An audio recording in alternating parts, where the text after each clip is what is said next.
The opening episode of Lovely Runner takes us back to July 22, 2009, a day when excitement fills the air due to the arrival of a solar eclipse.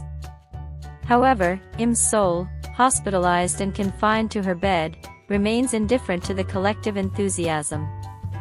As her mother, Park Bok-soon, tries to distract her by trimming her nails while they listen to the radio, Im Sol is so lost in her thoughts that she barely notices when her mother accidentally cuts her finger. Alarmed, Bok-soon hurries to fetch something to stop the bleeding but accidentally knocks over a glass vase on her way. Silent and withdrawn, Im Sol picks up one of the shattered pieces, clearly intending to harm herself. Meanwhile, in another part of town, the members of the band Eclipse are heading to a radio show appearance. Newly debuted with only 2 months under their belt, they're focused on gaining fans, even taking live calls during the broadcast. However, the light-hearted atmosphere shifts when it's Seon-Jae's turn to participate. His call connects with Im Sol, who hesitates to answer. Pressured by another patient annoyed by the ringing, she picks up the phone. Upon hearing Seon-Jae's voice, he asks if she knows Eclipse's music. Im Sol replies she doesn't, and just as she's about to hang up, the host intervenes, telling her she's won a pair of running shoes. Im Sol, however, refuses the prize, saying she has no use for them. The host tries to sweeten the deal by offering a stationary bike instead, but her indifference doesn't waver. Frustrated, Im Sol vents, confessing how much she longs to walk again. She accuses the team of toying with her emotions and abruptly ends the call. The host apologizes, and Seon-Jae tries to lighten the mood by offering her words of encouragement.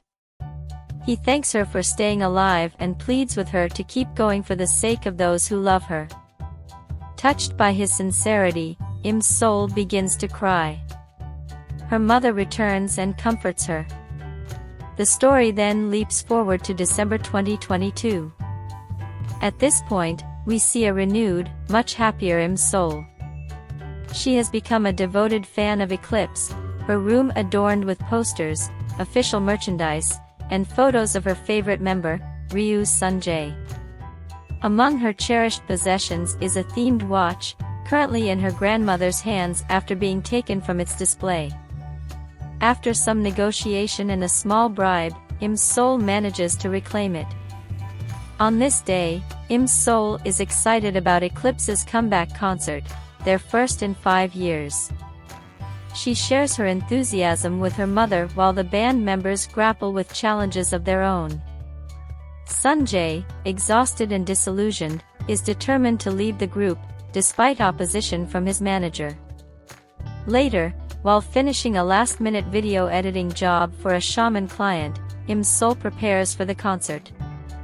Her friend, Lee Hyun-ju, picks her up and hands her a school yearbook from a friend who attended the same school as Seon-Jae. Im Sol flips through the pages, marveling at his good looks, to which Hyun-ju teasingly reminds her of her past crush before the accident. Upon arriving at the venue, Im Sol meets up with another friend, and the two revel in their anticipation for the concert.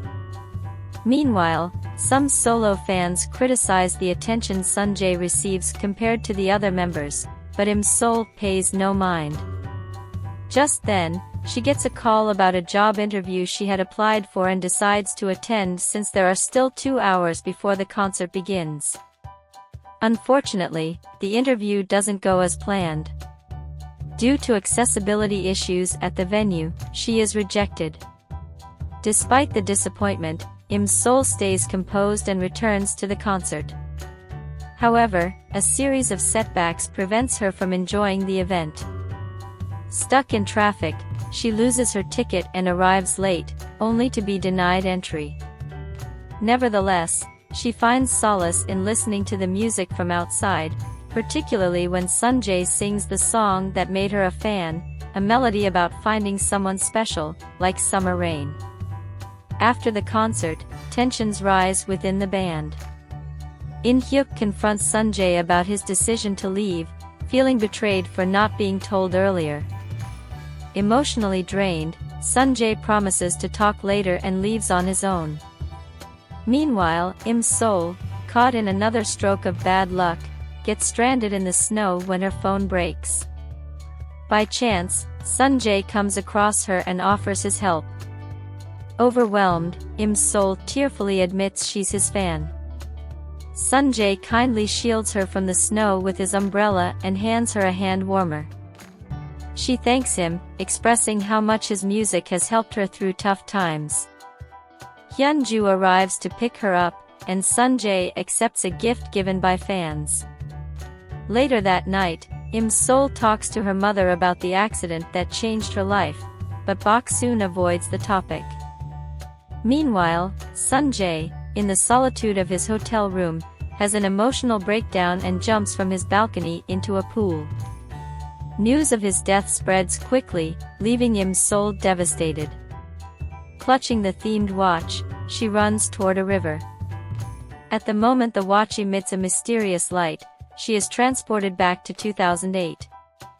Now in her school days, Im-sol sets out to find Seon-Jae, eventually encountering him during a swim practice. Overcome with emotion, she hugs him tightly, grateful to see him again, while he looks puzzled, wondering who this strange girl is. Determined to change his fate, Im-sol resolves to intervene in his future. The next day, she sees him again and begins to cry. Intrigued, Seon-Jae offers her his umbrella. He asks why she's crying, and she recalls him asking the same question in the future. As memories flood back, her tears intensify, drawing the attention of bystanders, prompting Seon-Jae to lead her to a quieter spot. The rain continues as they take shelter under an awning. Im-sol feels uncomfortable and glances at Seon-Jae, who seems puzzled by her behavior. She admits that she has always admired his swimming skills, and he shares that he once had a dog named Otter, who was also great in the water. Though Im-sol hesitates to tell the story, Seon-Jae doesn't fully believe her. Afterward, he hands back the watch that brings her back to the embarrassing moments of the previous day. Im-sol grabs the umbrella and rushes off. Upon arriving at school, she pretends to be cheerful when meeting her friends, who are curious about what happened. Hyun-ju, in particular, notices something is off, as Im-sol had left the classroom looking upset. At home, Bok-soon is doing household chores while talking with their neighbor, Mrs. Kwon, about possibly selling the house next door and moving to Pangeo. Mrs. Kwon also complains about Ryu Seon-Jae, who hasn't returned a rented movie. The conversation grows tenser when Im-jeom interrupts, practicing for her role as a monk. Back at school, Im-sol struggles to focus, still preoccupied with the time travel. She believes the key to understanding what's happening lies with the watch and tries pressing a button in hopes of traveling again, but nothing happens.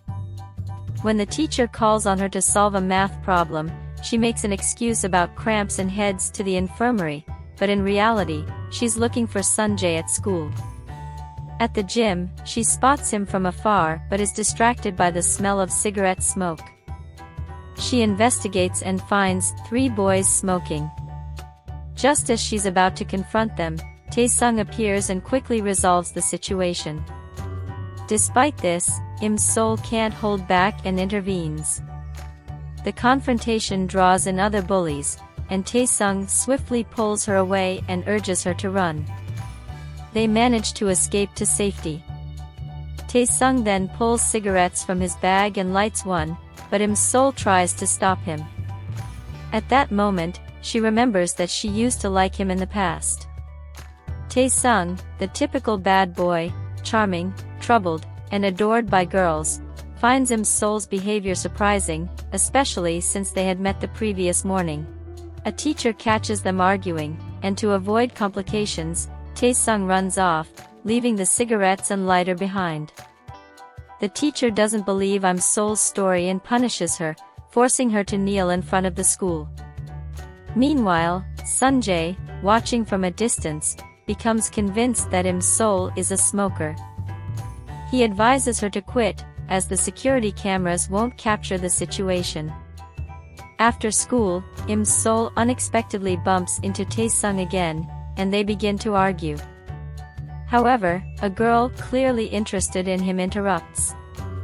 Tae-sung quickly leaves to avoid further issues, but the girl and her friends start intimidating Im-sol, telling her to stay away from him.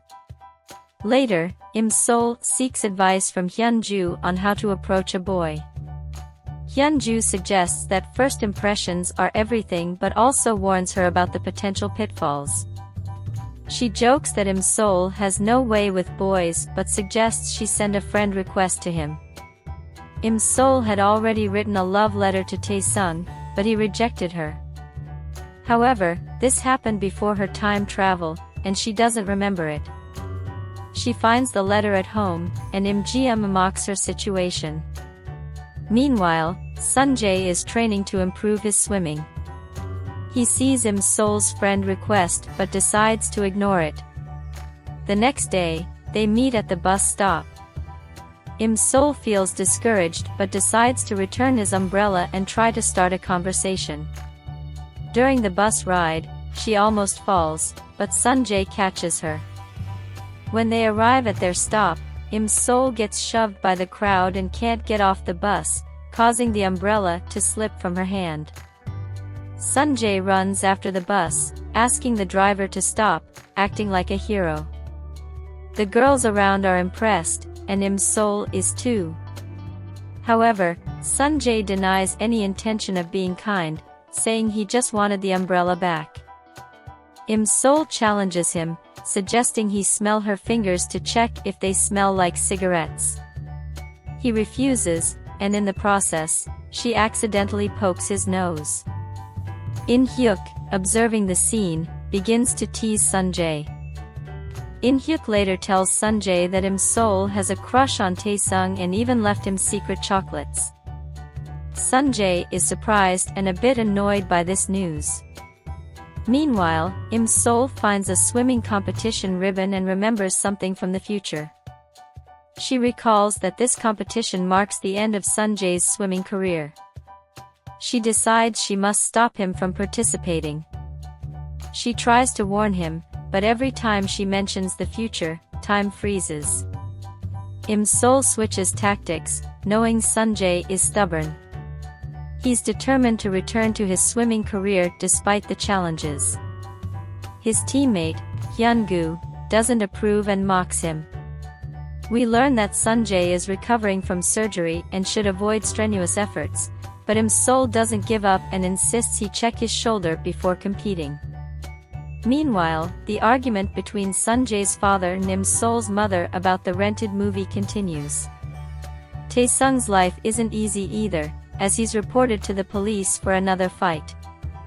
His father, a lieutenant, scolds him severely. Im-sol, determined, devises a plan to convince Seon-Jae to quit the competition.